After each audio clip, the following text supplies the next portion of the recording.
মধ্যপ্রাচ্যের যুদ্ধ কি তবে বিশ্বযুদ্ধের দিকে মোড় নিচ্ছে?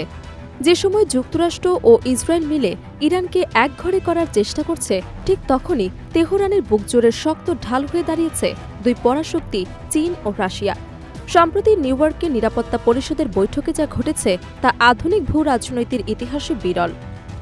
ইরানের পররাষ্ট্রমন্ত্রী আব্বাস আরাকচি সরাসরি স্বীকার করেছেন তারা চীন ও রাশিয়ার কাছ থেকে বড় ধরনের সামরিক সহযোগিতা পাচ্ছেন।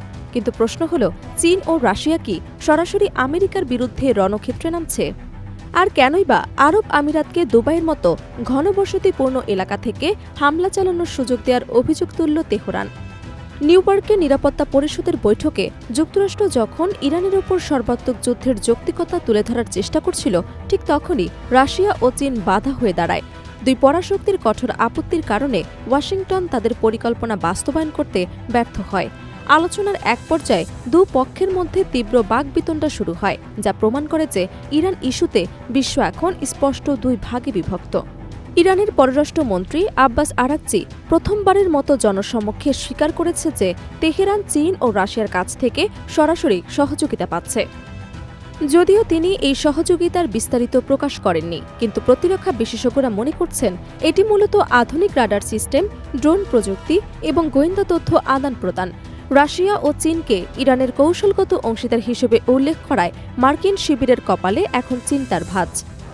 ইরান বর্তমানে হরমুজ প্রণালী পুরোপুরি বন্ধ করার পরিকল্পনা না করলেও এই সম্ভাবনার কথা জানিয়ে রাখায় বিশ্বে তেলের বাজারে বড় ধরনের অস্থিরতা দেখা দিয়েছে। আরাকচি পরিষ্কার জানিয়েছেন, যদি যুক্তরাষ্ট্র ইরানের জ্বালানি অবকাঠামোতে আঘাত হানে, তবে তেহরান পারস্য উপসাগর জুড়ে মার্কিন মালিকানাধীন তেল স্থাপনাগুলোতে পাল্টা হামলা চালাবে। তেহরানের দাবি অনুযায়ী সংযুক্ত আরব আমিরাত তাদের ভূখণ্ড ব্যবহার করে যুক্তরাষ্ট্রকে ইরানের রকেট হামলা চালাতে দিচ্ছে। আরাকচি অভিযোগ করেছেন, দুবাই এবং রাস আল খামের মতো ঘনবসতিপূর্ণ বেসামরিক এলাকা থেকে মার্কিন বাহিনী হামলা চালাচ্ছে। এটি তেহরানের জন্য অত্যন্ত বিপজ্জনক এক সংকেত, যার ফলে আইআরজিসি এখন আমিরাতের দিকে তাদের মিসাইল তাক করে রেখেছে। ইরানের এলিট ফোর্স আইআরজিসি স্পষ্ট হুঁশিয়ারি দিয়েছে যে যদি তেহরানের তেলক্ষেত্রে একটি মিসাইল পড়ে, তবে তারা মধ্যপ্রাচ্যে অবস্থিত সব মার্কিন তেল কোম্পানি এবং তাদের অংশীদারিত্ব থাকা স্থাপনাগুলোকে ধুলোয় মিশে দেবে।